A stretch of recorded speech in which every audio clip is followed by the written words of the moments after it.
தமிழக வெற்றி கழகத்துடன் காங்கிரஸ் கூட்டணி வைக்க உள்ளதாக தமிழக பாஜக தலைவர் நயினார் நாகேந்திரன் தெரிவித்துள்ளார்.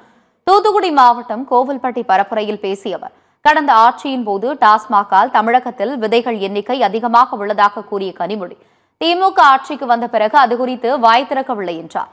பாஜகவுக்கு அதிமுக அடிமையாக இல்லை என்றும், தமிழக அமைச்சர்கள்தான் மு.க.ஸ்டாலின் குடும்பத்திற்கு அடிமையாக உள்ளதாக தெரிவித்தார்.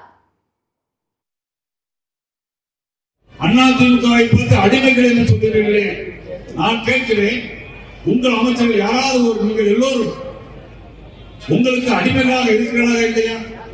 அதுல இப்ப காங்கிரஸ் கட்சி தாவேகா கூட போனது மாதிரி ஒரு செய்தி. தாவேகா கூட போனது மாதிரி செய்தி உண்மையோ பொய்யோ தெரியாது. கரூரில் 41 பேர் இறந்து போனார்கள் தாவேகா கூட்டணி கூட்டத்தில். காரணம் நமது மாநில அரசாங்கம் என்பதை நான் சொல்லிக்கொள்ள கடமைப்பட்டிருக்கிறேன்.